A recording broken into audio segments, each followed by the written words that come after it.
सटीक opinion poll. हमारे साथ लगातार राज्यों से हमारे रिपोर्टर्स जुड़ रहे हैं, जिनके साथ वहां की आम जनता जुड़ रही है, वो ग्राउंड रिपोर्ट्स हमें भेज रहे हैं। हमारे साथ इस वक्त चंडीगढ़ से हमारे सहयोगी विपिन परमार जुड़ रहे हैं। चंडीगढ़ से हरियाणा और पंजाब दोनों का ही हाल आपसे जानना चाहेंगे। विपिन, हरियाणा में कांग्रेस और आपके अलायंस की बात हो रही थी, अभी कोई भी शक्ल साफ नहीं है और इस दौरान बीजेपी पूरी तरह से बाजी मारती हुई नजर आ रही है। यहां पर बीजेपी को 8, कांग्रेस को 2 सीटें। वहीं पंजाब की अगर हम बात करें तो एनडीए और कांग्रेस के बीच में बिल्कुल नेक टू नेक फाइट है। देखिए, सही सी बात है, कहीं ना कहीं मैं बिल्कुल इत्तेफाक रखूंगा chief political editor Manish Awasthi ji की बात से, क्योंकि चुनाव है, हर पल बदलता है। लेकिन आज के समीकरणों की बात करें तो आज की तारीख में ये ओपिनियन पोल जो है दोनों राज्यों के लिए सटीक बैठता है। ना केवल दोनों बल्कि तीसरे हिमाचल प्रदेश के लिए बिल्कुल सटीक बैठता है। चारों की चारों सीटें क्लीन स्वीप करती बीजेपी वहां पर दिखाई दे रही है। चंडीगढ़ की जनता हमारे साथ आंचल मौजूद है, उनसे जानेंगे क्या समझते हैं। इंडिया न्यूज ने जो ओपिनियन पोल किया है उसमें बीजेपी जो है वो पूर्ण बहुमत के साथ एक बार फिर से सरकार बनाती दिखाई दे रही है। चंडीगढ़ के बारे में आपका क्या कहना है? चंडीगढ़ के बारे में हम कहना चाहते हैं, सबसे पहले तो मेरी बात एक याद आई है, आप मिले गुलदस्ते।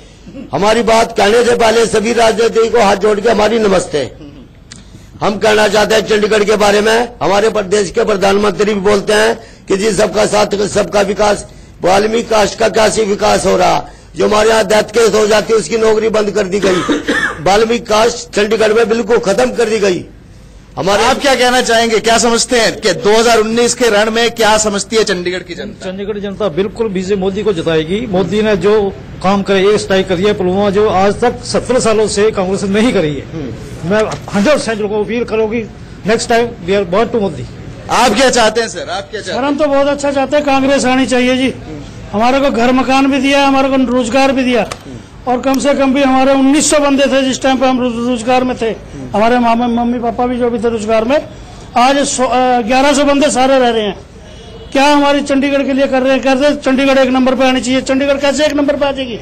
जिस टाइम पे हमारी चंडीगढ़ के अंदर 1900 बंदा था, आज हमारे चंडीगढ़ के अंदर 800 बंदा 900 बंदा काम कर रहा है गवर्नमेंट जॉब, जो कि कम से कम भी चंडीगढ़ के समीकरणों की चंडीगढ़ में जो है मिला जुला सा असर है। लेकिन बिल्कुल ये चुनाव है, चुनाव जो है जैसे जैसे आगे बढ़ेगा, प्रचार आगे बढ़ेगा, चीजें जो है वो तब्दील होती नजर आएंगी। लेकिन आज की अगर दिन की बात करें तो इंडिया न्यूज का जो ओपिनियन पोल है, जिस तरह से इंडियन अलायंस को बहुमत की बात की गई है, क्योंकि हरियाणा के संदर्भ की बात की जाए तो हरियाणा में पिछली बार जो है बीजेपी जो है वो कुल 8 सीट्स पर लड़ी थी और 7 सीटों पर जो है जीत हासिल करी थी। समीकरण जो है कहीं ना कहीं वही बनते दिखाई दे रहे हैं। बिल्कुल सटीक का ओपिनियन पोल जो है वो दिखाया गया और जनता भी जो है कहीं ना कहीं दोनों और हम सीधे क्योंकि स्टेट वाइज चल रहे हैं, इकट्ठे कमेंट्स ले लेंगे हम एक्सपर्ट्स का, लेकिन सीधे जयपुर लिए चलते हैं। रुपेश हमारे साथ वहां से जुड़ रहे हैं। 25 में से 25 सीटों का यहां पर हम ओपिनियन पोल आपको दिखा रहे हैं। बीजेपी को इसमें 19 सीटें मिलती हुई नजर आ रही है, कांग्रेस को 6 सीटें मिलती हुई नजर आ रही हैं और अदर्स के खाते में 0 जा रही हैं। हमारे साथ रुपेश जुड़े हुए हैं। रुपेश, एक तो जनता से वहां पर मुंह टटोलिए, और ये तो अजब है, अशोक गहलोत और सचिन पायलट की जो तिगड़म बिठाई गई और किसी को भी नाराज नहीं करना था जय वीरू की जोड़ी ने इतनी जीत के बाद भी राजस्थान में, ताकि लोकसभा चुनाव में कोई दिक्कत ना हो। लेकिन लोकसभा में तो चुनाव में तो फिर से बीजेपी बाजी मारती हुई नजर आ रही है, ऐसा क्यों?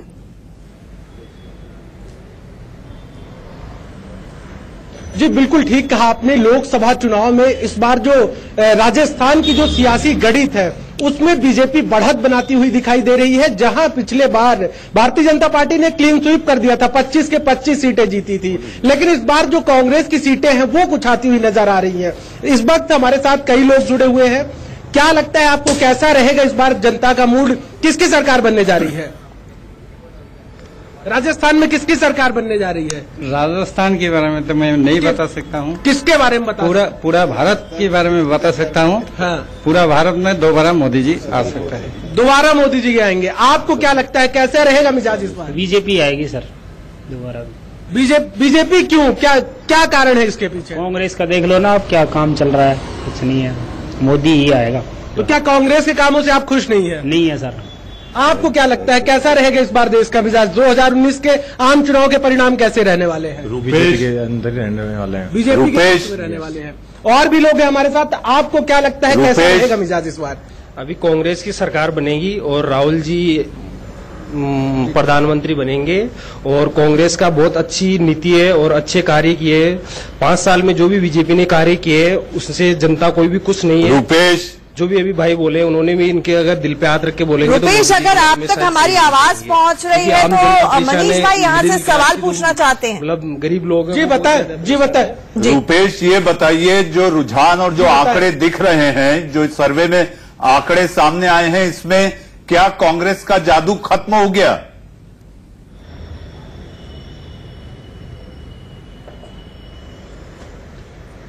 देखिए, बिल्कुल ठीक कहा आपने, क्योंकि जिस प्रकार से पिछले बार भारतीय जनता पार्टी के खाते में प्रदेश से 25 सीटें चली गई थी, लेकिन इस बार कहीं ना कहीं जो कांग्रेस पार्टी है वो कमबैक करने की कोशिश कर रही है। और बड़ा सवाल यह है कि आखिर क्यों ऐसी स्थिति है प्रदेश में कांग्रेस पार्टी की। उसके पीछे की वजह जो है, वो जो यहाँ के सियासी पंडित है वो ये बता रहे हैं कि जो कांग्रेस पार्टी के सांसद के जो चेहरे थे, जो एमपी मटेरियल थे, वो कांग्रेस पार्टी ने विधानसभा चुनाव में खपा दिए। फिर चाहे वो डॉक्टर सीपी जोशी हो, फिर चाहे वो रघु शर्मा हो, सचिन पायलट जो कि खुद सांसद के बड़े चेहरे माने जाते थे, तो जो तमाम चेहरे हैं इनको विधानसभा चुनाव लड़ा दिया गया। लिहाजा कहीं ना कहीं ये वैलिड पॉइंट है। ये उस वक्त भी कहा जा रहा था, ये बहुत बड़ा संकट उस वक्त भी कांग्रेस के लिए था। लेकिन महेश जी कुछ कहना चाह रहे हैं कि स्पेंट फोर्स कहीं ना कहीं कांग्रेस हो चुकी है। पहले ही अपने सारे अस्त्र शस्त्र निकाल के विधानसभा चुनाव में जीत तो हासिल की, अब लोकसभा में हार या फिर बहुत कमबैक के मूड में नजर नहीं आ रही है, कांग्रेस मोड में नजर नहीं आ रही है। महेश जी आप कुछ कह लीजिए, फिर संजय जी पाटिल देंगे। जी, मेरा ये कहना है कि देखिए, इस देश में एक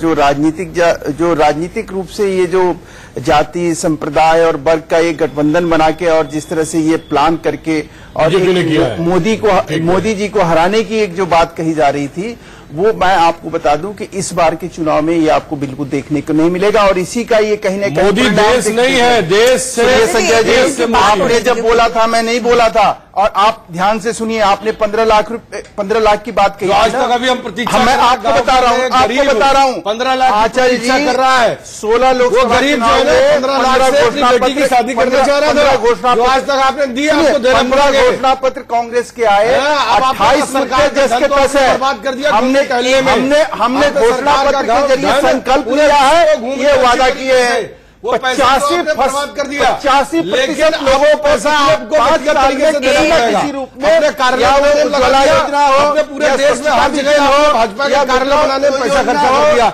लेकिन देश के लिए कुछ नहीं किया। देश को आपने खाली हाथ कर दिया, बेरोजगार कर दिया। काम के आधार पे आज देखिए, 1967 में सामाजिक क्रांति हुई साउथ में और 89 में हुआ नॉर्थ में। आज वो क्रांति 2014 में दूसरे रूप में आ गया और वो आंदोलन के रूप में खड़ा हुआ। वो है काम करोगे तभी आपको वोट मिलेगा। काम नहीं करोगे आपको तीन लोगों ने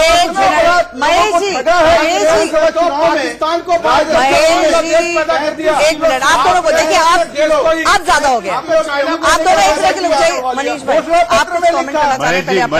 महेश जी, मेरा आग्रह है, आपके राजनीतिक दलों से आम जनता का क्या फायदा हुआ, नुकसान वो दीगर बात है, लेकिन हमारे एयर टाइम पे जनता का नुकसान आपके चिल्लाने से होता है, ये साफ दिखाई देता है। अब आंचल बात की जाए कि आखिर राजस्थान, हरियाणा, पंजाब, हिमाचल, ये जो राज्य हैं, मुझे ऐसा लगता है कि यहां पर राष्ट्रवाद एक मुद्दा है। राजस्थान में बीजेपी को नुकसान हो रहा है, लेकिन कांग्रेस इस स्थिति में दिखाई नहीं देती कि वो नुकसान का फायदा उठा सके। क्वेश्चन मैंने कहा था, महेश जी एक मिनट चाहिए। आप अपनी बातचीत में पूरा सर, आप अपनी बातचीत जब कर रहे थे तो पूरा का पूरा इतिहास में चले गए, तो आपने if you waste your time then you are responsible की थी। संजय जी से बात करते हैं, अब वो कितना जीत रही है, महेश जी कहीं ना कहीं तुलना करना चाहिए। एक मिनट महेश जी, उसको अच्छी तरह से बता सकते हैं। महेश जी एक मिनट। संजय जी मुझे ये बताइए कि 3 हिंदी हार्टलैंड स्टेट, जिसके बाद आपका कांग्रेस का मोराल बहुत हाई हो गया, राजस्थान, मध्य प्रदेश, छत्तीसगढ़, इन तीनों ही राज्यों में आपकी टैली लोकसभा चुनाव में इंप्रूव करती हुई नहीं नजर आ रही है जितनी आनी चाहिए। उसके पीछे की क्या वजह है? सिंपल देखिए, हमको तो दिख रही है, मध्य प्रदेश में किसानों का हम लोगों ने पूरा कर्जा माफ किया, जबकि किसानों को बदहाली पहुंचाने का भाजपा का आपकी जानकारी के लिए संजय जी, मैं अभी 2 दिन पहले भोपाल से आया हूं, ऐसी गलत भ्रामक बातें मत करिए। आपके मुख्यमंत्री ने हमारे मंच से ये कहा है। महेश जी आप रुकिए, महेश जी आप रुकिए, संजय जी आपके मुख्यमंत्री ने हमारे मंच से कहा है उन्होंने क्या कहा सुन तो लीजिए कि हमने अभी कुछ किसानों का दिया है, पूरा ऋण माफ नहीं हुआ है। आप अगर फैक्चुअली गलत बात करेंगे तो मनीष जी को बटन देना पड़ेगा। जब आपके मुख्यमंत्री माने कह रहे हैं आप क्या मुख्यमंत्री से ऊपर हो गए? अरे मनीष जी एक चौंकाने वाली बात आप लोग को अच्छा एक मिनट महेश जी अभी सारे इकट्ठे नहीं बोल सकते हैं। अरे भाई बात का संजय जी मुझे महेश जी चैनल पे ये बोलने लायक नहीं रहेंगे। महेश जी वो बोलने लायक है या नहीं है? प्लीज अपने स्पेशल कमेंट अपने पास रखिए। संजय जी प्रदेश में चालू है, छत्तीसगढ़ में चालू है। आज की तारीख में कांग्रेस पूरे देश में बहुत बढ़त हासिल करती हुई हमको दिख रही है। आपकी एग्जिट पोल को नहीं दिख रही तो आप देखो, वो चुनाव का रिजल्ट बताएगा। मुख्य बात है आज जो देश देख रहा है कि देश में युवा जो बेरोजगार है उसको सारे जिसमें किसान बेरोजगारों को 12,000 रुपए पर मंथ मध्य प्रदेश में देने का वादा 3 महीने पहले किया गया, एक हफ्ते के अंदर कहाँ मिला? न्याय होगा जो बर्बाद किया आपने 5 साल में, उसका न्याय करने के लिए कांग्रेस सामने आई है कि 12,000 रुपए। हमारी बड़ी कवरेज लगातार जारी है और ब्रेक के बाद दिल्ली का हाल जानने के लिए हम सहयोगी श्रेया के पास जाएंगे। एक छोटा सा ब्रेक, जल्द लौट रहे हैं। उनके साथ लोग भी यहाँ पर मौजूद रहने वाले हैं। श्रेया आपसे ही जानना चाहेंगे, हर रोज करीब 12-1 बजे एक खबर आती है अचानक से कि आप और कांग्रेस का अलायंस हो गया, फिर वो शाम आते आते उसकी पुष्टि नहीं हो पाती और फिर कंफ्यूजन की स्थिति हो जाती है। तो ये जो आप और कंफ्यूजन की स्थिति है कांग्रेस के बीच में, उसका सीधा फायदा यहाँ पर बीजेपी को होते हुए नजर आ रहा है। जनता क्या कहती है? 7 में से 7 सीटें एक बार फिर से बीजेपी के खाते। जी हाँ, बिल्कुल। कहीं ना कहीं ये जो महागठबंधन दिल्ली में ना बन पा रही है, इसके कारण सीधा जो फायदा मिल रहा है वो भाजपा को मिल रहा है। और इसी के चलते हम देख रहे हैं कि हमारे ओपिनियन पोल्स में जैसा कि बताया जा रहा है कि सातों की सातों सीट बीजेपी को आ रही है, क्योंकि अभी तक ना ही कांग्रेस ना ही आप दोनों एक आंकड़े तक नहीं पहुंच पाए। सीट शेयरिंग के मसले को लेके कहीं ना कहीं मतभेद दोनों पार्टी में अभी भी नजर आ रहा है। और इसी के चलते कहीं ना कहीं बीजेपी का जो स्ट्रेंथ है वो दिल्ली में मजबूत होता नजर आ रहा है। और लोगों की अगर मानना है तो लोग भी यही कहते हैं कि कहीं ना कहीं वो एक मेजॉरिटी पार्टी को वोट देना चाहेंगे, नहीं कि एक गठबंधन को जिसमें अभी तक कोई मसला भी सामने नहीं आया। ठीक है श्रेया, हमारे साथ जुड़ने के लिए बहुत बहुत शुक्रिया। एक छोटे से ब्रेक के लिए यहाँ पर रुक रहे हैं, जल्द लौटते हैं।